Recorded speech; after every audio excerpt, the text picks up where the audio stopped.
Hey kiddos, who do you think is the biggest music superstar in history? Is it the Beatles? Beyonce? Billie Eilish? I don't know, Rick Springfield? Nope! It's this tall drink of water. 1839. All of Europe. Pretty much all of it. Piano prodigy Franz Liszt kicks off a performance tour that lasts for about 8 years on and off and contains well over 1,000 performances. Audiences become immediately enamored with him, kicking off what German poet Heinrich Heine refers to as Liszt-o-mania. Yes, that is a real 1840s term. Now, outside of the occasional surprise symphony, concert music was still a relatively stuffy affair. But audiences got pretty riled up watching Liszt play. I mean, they had never seen anyone play like that before. At least not on the piano. You see, Franz Liszt was not the first true virtuoso. That honor goes to Niccolo Paganini, who, believe me, will be getting his own video. But Liszt did have a widespread appeal that was unmatched by any previous performer, sparking crazy fanaticism in every corner of Europe. And the important distinction between him and music superstars of today is that he didn't have recordings or the internet to promote his music. Obviously. I mean, you guys knew that, right? Right? For example, imagine if the only way to hear, I don't know, Harry Styles music was a live in-person performance. And if that performance was far away in a place that, you weren't, then you would never get to hear his music, which would make Audie Cruz and Mackenzie Wood very sad.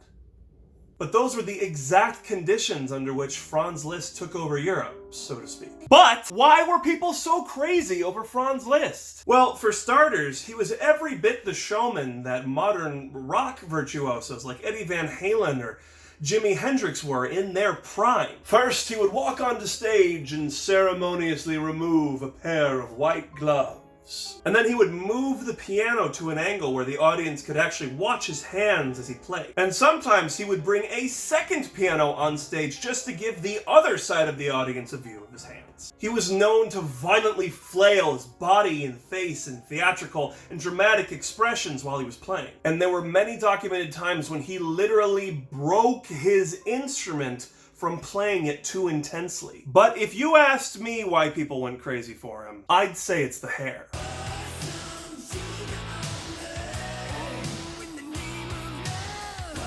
Now, did this last? Was he able to maintain the hype? Actually, yeah. You see, Liszt decided to stop his excessive touring right at his prime, at the height of Liszt-o-mania. At this point, he focused on teaching and composing his own music full-time. And the legends of his performances stayed alive because most audiences only saw him at his best. And his compositions? To this day, Liszt's music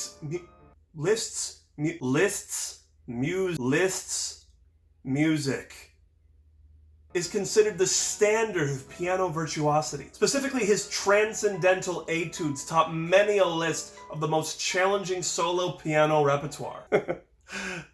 Liszt. I will link in the description to a video of the transcendental etudes played in full with sheet music, as well as several other of his works, all with visualizations to match. It's a great watch if you want to feel like you've accomplished truly nothing.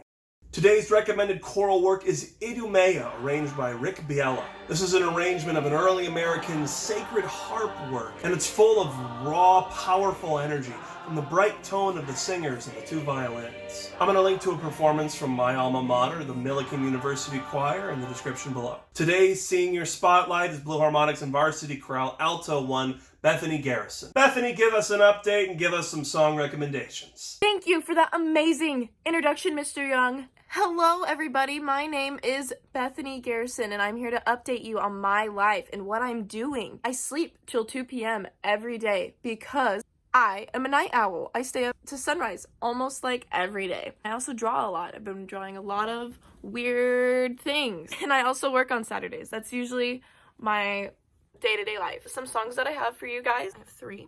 And one of them is Dream Suite in C major, C-S-E-A.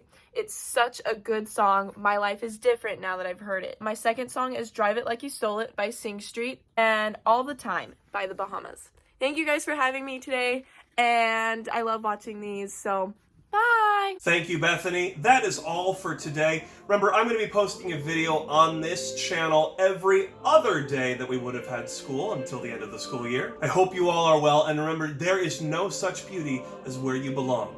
I love you all. Bye.